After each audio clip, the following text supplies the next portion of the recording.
Good afternoon, early evening. Every day since March 26th, I've crossed a kind of bridge of sighs to a hospital since Holly had her transplant. And in recent days, we've made more progress than had incidents that set us back.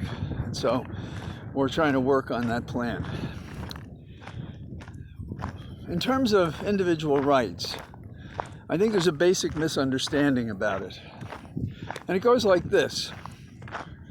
When somebody says the majority is against abortion, and in fact, the opposite is true, but let's just say, for argument's sake, the majority are against abortion. That has nothing to do with an individual right that may be asserted against the majority for the defense and protection of the individual, against the masses and against the government that would say otherwise.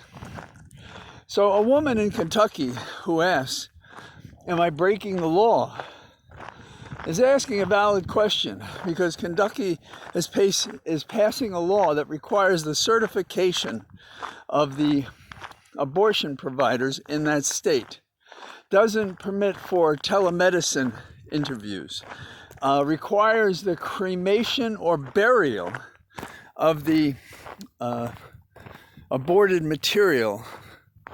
And also, you have to keep in mind that as of me speaking this now, when 60% support the right of a woman of choice to have an abortion, that there is no process to certify the abortion providers in the state of Kentucky. That's no accident. The additional expense and, if you will, argument, in a way, when you bury the remains, such as they are, after an abortion, is to suggest it's a person, which has been an argument that the Christians who do not respect an individual's right to believe in their own religion, that is to say, they do not believe, I do not believe, I know few who actually have thought about it who believe, that the fecundation of a single ovum, that conception, is a person. Yet that's the basis of these laws being pushed in the several states to compromise an individual woman's right to be let alone. First stated in the case of Griswold against Connecticut, which involved a woman being able in a married relationship to use birth control. John Rock invented the birth control pill. And there were prosecutions in Connecticut under that. And the Supreme Court, in an opinion written by Justice Douglas, my hero, looked for the penumbra, the elements of the Fourth Amendment and the Fifth Amendment, and decided that this penumbra created a right to be let alone. And that right to be let alone was expanded in Roe v. Wade, which said a woman had a right, a dominion over her own body to determine what she would, in a nation that treated women at its outset as chattels without any rights at all. And they didn't get rights until after slaves in America got rights. So when people go out there and tell us about how great America is, it has been perfecting itself, as our new anticipated Justice Jackson spoke about her own nomination to the Supreme Court and her vote by the U.S. Senate. So when we look at the Republicans, and they are going out of their way to defy and contradict the accepted constitutional law and the body of law that says a woman has a right to protect herself. This is a war on women. This is a war on individual women's right of choice. This is a war on women's right to be healthy and safe, and the same for their daughters and their nephews and cousins, and everybody else should join in and support a woman's right of choice and vote against every Republican, because no Republican can say, I'm for choice, and run for office when the leadership of their party is someplace else.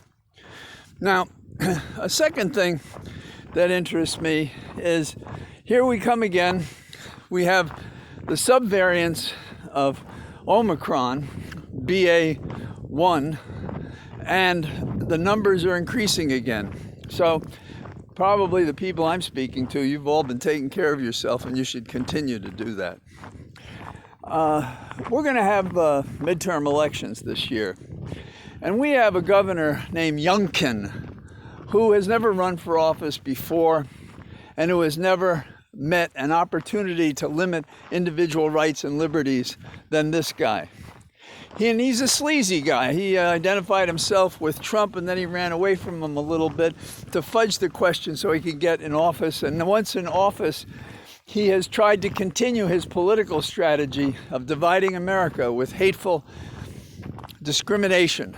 So he does not think kids in school should be protected against the virus. He does not believe children should have the right to decide what their sexual identity is. So he's against LBT, he's against all definitions of sexual preference and identity, and he's making that an issue. He's also making an issue of what our children read.